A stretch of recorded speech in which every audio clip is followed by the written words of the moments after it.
Hey, what's up? It's your boy Jay the Comedian, and this is part 3 to my crazy dating story, right? So, okay, where we last left off, me and the girl, we got back together. Old boy, her ex-boyfriend was still super mad. He was calling and like trying to like get back with us, saying crazy stuff about me and whatever, right? So, so let's talk about her though. She completely stopped her great Jehovah Witness ways. You know what I'm saying? Like me, I kind of straddled the line just good enough to, you know, not get on my parents' bad side, and at the same time not lead nobody to all, you know, being up in my business and asking me a bunch of questions. I kind of kept an even keel, you know, an even keel, whatever. She, on the other hand, completely stopped. She stopped everything. Her meeting attendance dropped a lot. She stopped going out of field service. Even I was kind of like, yo, you bringing the heat down on me too, baby. What you doing? You know, you gotta straddle the fence a little bit. But yeah, she completely stopped or whatever. And this guy, man, he went to my elders, and was telling them that, you know, I was probably doing this and I'm doing that. And this is the crazy thing. I gotta give it up to my elders. They didn't even bring it to me. They did not say anything to me about it, which is crazy.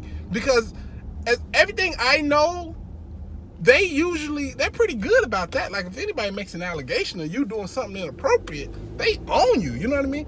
My elders never even brought it to me. This is crazy. They told him that it sounded like a dispute between like relationships, and they didn't want to get involved. You know what I mean? Because it's two people or three people who none are married, you know, who are, you know, of age, I guess, to date.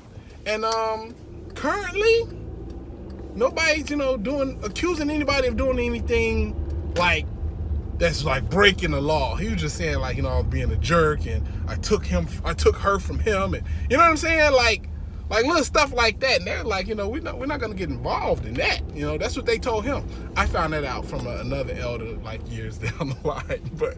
But yeah, so I know he was super mad. So let me tell you what this dude did, man. He wrote me a letter. Let me repeat that. This grown ass man, well, I don't know, 19 or whatever, wrote me a letter.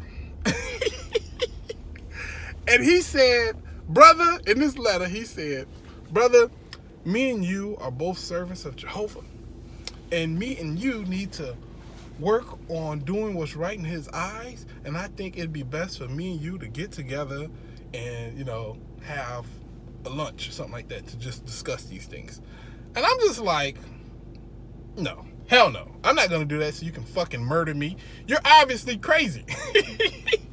But I thought past it. I was kind of thinking he may try to murder me because I knew he hated me that much. But I was like, I forget it. I go see what he's talking about. So I went over there, and we in this, like, it's not even a restaurant. It's like a diner. It's like a hole in the wall. Like a good place to get murdered in. I'll put it like that. I'm like, okay, I might get murdered. So I'm sitting there, right? And I walk in, and when I see him, I'm thinking we're going to be like dressed in our outside clothes. This man has on a full suit. Like he's going to the Kingdom Hall, bro.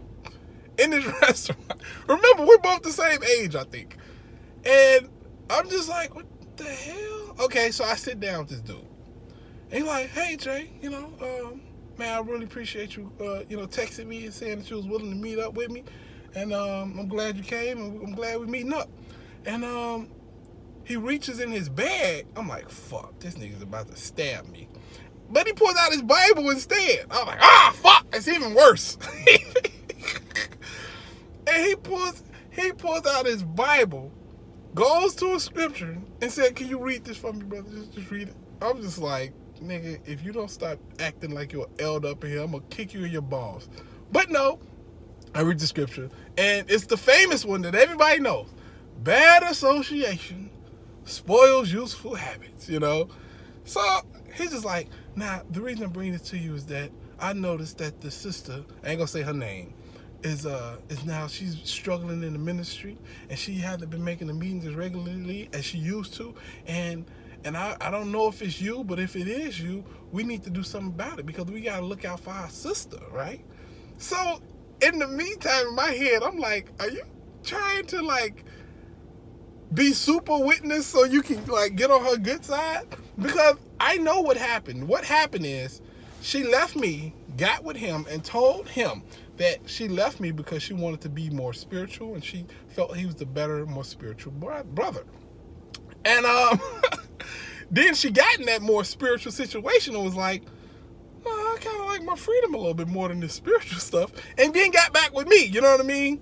And she was currently enjoying her freedom, and he was trying to like be super witness guy. I guess that was the right thing to do if you're going to be a witness, but yo, she didn't want that. That ain't what she wanted, and that definitely wasn't what I wanted, right? So I'm just like, look, man, I'm not about to do this. You're not an elder. You're not telling me what to do. Like, we're not going to be discussing anything further than this. So he stands up and yells, if you're not going to take this seriously, then I can't help you. And he walks out, right? Now, first off, the optics of this is simply, he looks like, first off, it looks like we're a gay couple and he just broke up with me. That's what it looked like, and I was furious about that.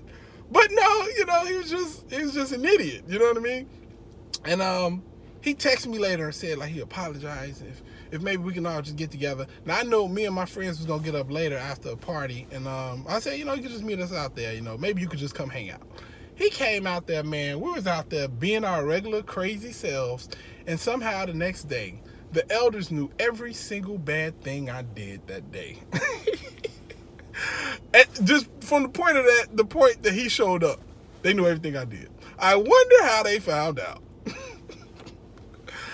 Anyway, yeah, he stopped messing with me. He did text me a lot, but oh my God, that guy, boy, he was crazy. He's still a witness, by the way. I think he's like an elder.